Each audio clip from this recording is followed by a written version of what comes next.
May katotohanan kaya, Kim at Paolo, namili na ng bagong gamit para sa bahay nila? I'm overheated, can hardly sleep at night, doing crazy dreaming. You're the reason why. Hiding by the baby.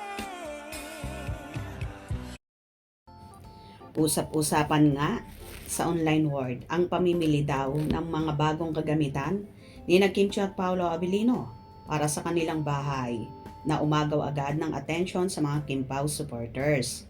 Marami ang natutuwa sa balitang ito na tila ready na daw na mag-settle down ang dalawa very soon. Inaayos lang daw ng Kim Pao ang iba pang commitments at mga projects na naka-line up. At after nga nito ay papunta na sila sa exciting part, ang bumuo ng sariling pamilya.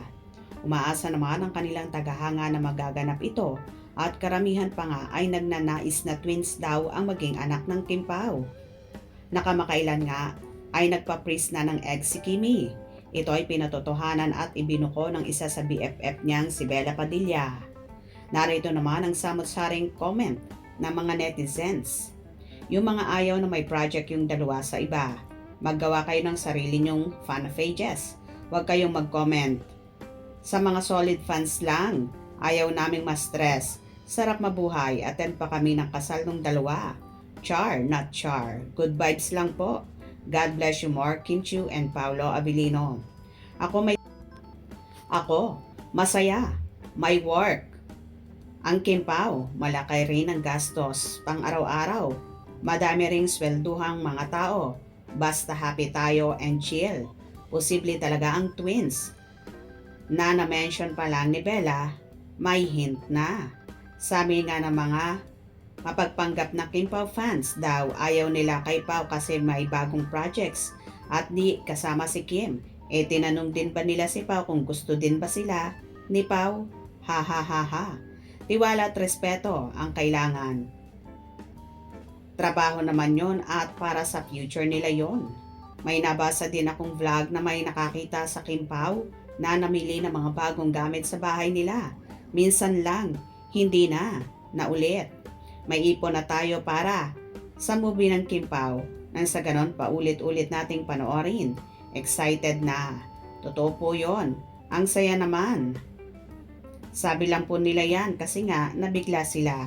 Hayaan na natin makamove on din po sila.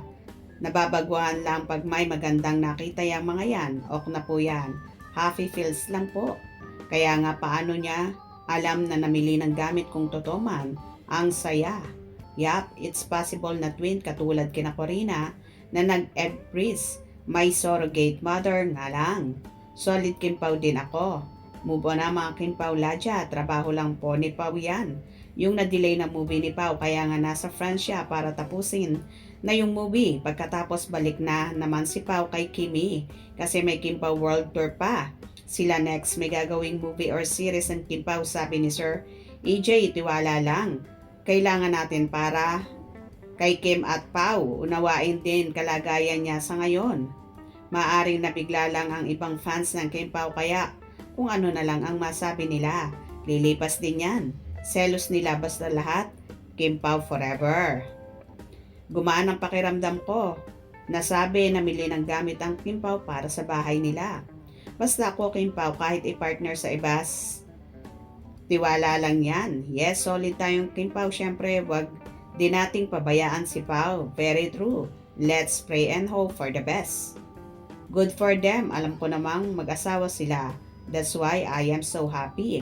Bakit sabi namin may crush si Pao? Uy, nako. Posible dahil secret married na ang Kim Pao. Masarap magbasa ng comments dito di gaya sa plaza. Maraming fake news. Ano ba namang pakialam ng iba dyan kung mamili ng mga gamit ang Kim Pao? Karapatan naman nila yon, so chill kayo. Mag-observe na lang kayo dahil wala naman kayong karapatan dahil masaya sila sa ginagawa nila. Yung silosa pang mga fans kaysa kay Kim.